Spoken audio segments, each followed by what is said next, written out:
அடிக்கடி கேட்டிருப்போம். கர்நாடகா அணைய கட்டியே தீருவோம்னு சொல்றாங்க. தமிழ்நாடு அதுக்கு விடவே மாட்டோம்னு போராடுறாங்க. இது நம்ம எல்லாருக்குமே தெரிஞ்ச ஒரு விஷயம்தான். ஆனா இந்த அணைய கட்டுறதுக்கு கர்நாடக மாநிலத்துக்குள்ளேயே பெரிய எதிர்ப்பு ஒண்ணு கிளம்பிட்டு இருக்கு. தமிழ்நாட்டை தாண்டி கர்நாடகால இருக்கக்கூடிய சுற்றுச்சூழல் ஆர்வலர்களும் அங்க இருக்கக்கூடிய மக்களுமே இந்த அணைக்கு எதிராக குரல் கொடுத்துக்கிட்டு இருக்காங்க. ஏன் இந்த எதிர்ப்பு? இந்த மேகதாது அணையால யாருக்கு லாபம், யாருக்கு நஷ்டம், இதனால தமிழ்நாட்டுக்கு என்ன ஆபத்து வரப்போகுதுன்னு இத பத்தி முழுசா இந்த வீடியோல பார்க்கலாம். முதல்ல இந்த மேகதாது அணை திட்டம்னா என்னன்னு பார்க்கலாம். மேகேதாட்டு அப்படின்னா கன்னடத்துல ஆடு தாண்டுன்னு அர்த்தம். அதாவது காவிரி ஆறு ஒரு குறுகிய பாறை இடுக்குல பாய்ஞ்சு போற இடம் தான் இது. கர்நாடகால இருக்கக்கூடிய ராமநகரா மாவட்டத்துல நம்ம தமிழ்நாட்டு எல்லைக்கு ரொம்ப பக்கத்துல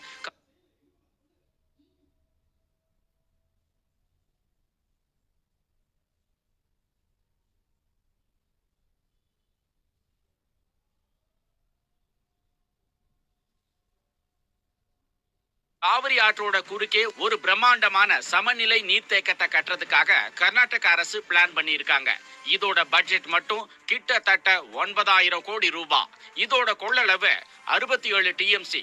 கர்நாடகா என்ன சொல்றாங்கன்னா, எங்களோட பெங்களூரு நகரத்துக்கு குடிநீர் தேவைப்படுது, அதுக்காகவும் ஒரு 400 மெகாவாட் மின்சாரத்தை தயாரிக்கிறதுக்காகவும் தான் இந்த அணையை நாங்க கட்டுறோம் அப்படின்னு ஒரு காரணத்தை சொல்றாங்க.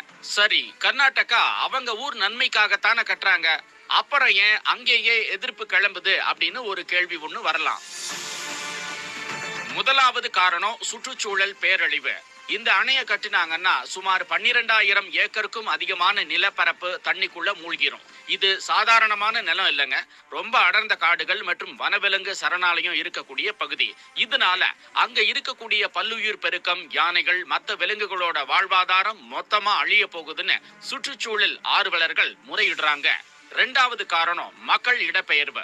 அந்த காட்டு பகுதியில தலைமுறையா வாழ்ந்துகிட்டு வர்ற பழங்குடியின மக்கள் மற்றும் உள்ளூர் கிராம மக்கள் அவங்களோட நிலத்தை இழக்கக்கூடிய நிலைமை ஏற்படும்னு அங்க இருக்கக்கூடிய செயற்பாட்டாளர்கள் குற்றம் சாட்டுறாங்க.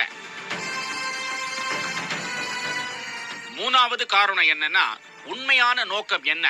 கர்நாடக அரசு குடிநீர் அப்படின்னு சொன்னாலும் கூட அடுத்த 30 வருஷத்துல கர்நாடகாவோட பாசன பரப்ப 32 லட்சம் ஏக்கருக்கு மேல கொண்டு போறதுதான் இதோட பிளான் அப்படின்னு அங்க இருக்கக்கூடிய சில விவசாய அமைப்புகளை சுட்டி காட்டுறாங்க.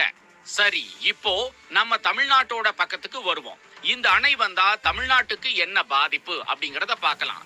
நம்ம மேட்டூர் அணைக்கு வரக்கூடிய தண்ணி எப்படி வருதுங்கிறதையும் பார்க்கலாம். கர்நாடகால இருக்கக்கூடிய கபினி, KRS அணைகள் எல்லாம் நிரம்பி